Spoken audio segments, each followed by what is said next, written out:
Baik, di sini saya akan menjelaskan pengertian ekonomi manajerial. Sebelum kita masuk ke ruang lingkup ekonomi manajerial, sebenarnya ekonomi manajerial itu apa sih? Jadi, ekonomi manajerial itu adalah ilmu ekonomi yang dipakai dalam dunia bisnis untuk membantu manajer mengambil keputusan. Artinya, teori ekonomi itu nggak cuma dipelajari, tetapi benar-benar digunakan untuk menyelesaikan masalah di perusahaan. Tujuannya apa? Tujuannya adalah agar manajer bisa mengambil keputusan yang tepat, rasional, dan menguntungkan bagi bisnis. Selain itu, ekonomi manajerial juga membantu manajer dalam menghadapi situasi yang tidak pasti seperti perubahan pasar dan resiko bisnis. Makanya, seorang manajer perlu memahami bagaimana pasar bekerja, bagaimana perilaku konsumen, dan bagaimana kebijakan pemerintah bisa mempengaruhi bisnis. Jadi, intinya, ekonomi manajerial itu bisa membantu kita sebagai manajer dalam mengambil keputusan bisnis yang lebih baik. Nah, setelah kita memahami apa itu ekonomi manajerial, sekarang ayo kita lihat lebih dalam sebenarnya ruang lingkupnya itu apa aja sih. Ekonomi manajerial itu nggak berdiri sendiri, tetapi mencakup beberapa hal penting. Yang pertama, terkait dengan teori ekonomi. Artinya, ekonomi manajerial menggunakan konsep ekonomi mikro dan makro untuk memahami masalah dalam bisnis. Yang kedua, terkait dengan ilmu keputusan. Di sini, ekonomi manajerial memanfaatkan alat seperti matematika ekonomi dan ekonometrika untuk membantu membuat keputusan yang paling optimal bagi perusahaan. Yang ketiga, berkaitan dengan berbagai fungsi dalam bisnis. Misalnya seperti akuntansi, keuangan, pemasaran, dan sumber daya manusia. Jadi, semua bagian ini tuh saling terhubung dan menjadi dasar dalam pengambilan keputusan. Jadi, intinya ruang lingkup ekonomi manajerial itu sangat luas karena menggabungkan teori, analisis, dan berbagai fungsi bisnis untuk menghasilkan keputusan yang terbaik. Selanjutnya yaitu masalah keputusan manajerial. Yang pertama ada kesenjangan kondisi, di mana masalah timbul ketika adanya perbedaan antara kondisi aktual dengan kondisi yang diharapkan, seperti target laba atau produktivitas. Yang kedua yaitu kategori masalah. Hal ini meliputi masalah dalam penentuan harga, strategi produk, pemilihan media promosi, serta masalah investasi dan pendanaan.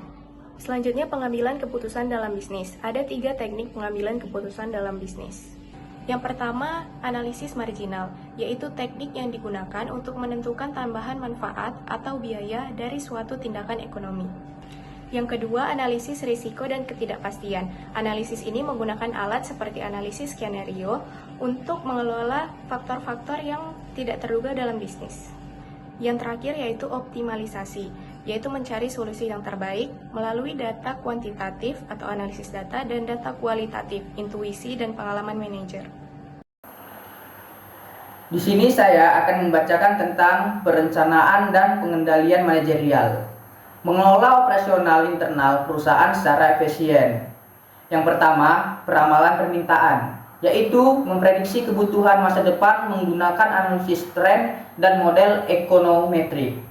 Yang kedua, pengendalian biaya dan inventory, yaitu memantau anggaran serta mengoptimalkan tingkat persediaan barang melalui teknik seperti EOQ dan just in time. Baik, selanjutnya saya akan membahas tentang analisis pasar dan strategi pemasaran. Untuk yang pertama, segmentasi dan penentuan harga, yaitu membagi pasar secara tepat dan menetapkan harga optimal berdasarkan elastisitas serta nilai produk. Untuk yang kedua, konsep industri modern atau roda Deming, yaitu menjalankan siklus interaksi antara riset pasar, desain, produksi, dan pemasaran untuk mencapai kualitas tinggi dengan harga kompetitif. Di sini saya akan menjelaskan tentang pengelolaan sumber daya manusia dan kebijakan pemerintah.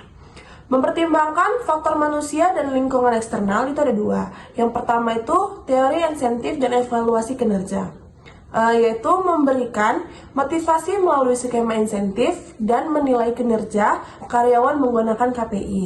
Nah, yang kedua itu dampak kebijakan fiskal dan moneter, menganalisis bagaimana pajak dan suku bunga mempengaruhi biaya operasional serta investasi perusahaan. Proses pengambilan keputusan manajerial. Yang pertama itu menetapkan tujuan perusahaan. Nah, yang kedua itu mendefinisikan permasalahan yang dihadapi perusahaan dalam mencapai tujuan tersebut. Yang ketiga, mengidentifikasi berbagai solusi.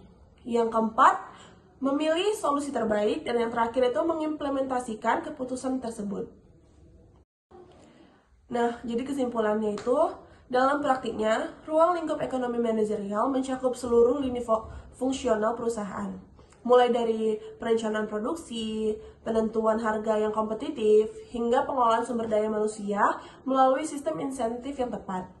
Selain itu, fokus pada efisiensi internal, ilmu ini juga menuntut manajer untuk adaptif terhadap faktor eksternal seperti kebijakan pemerintah dan dinamika globalisasi.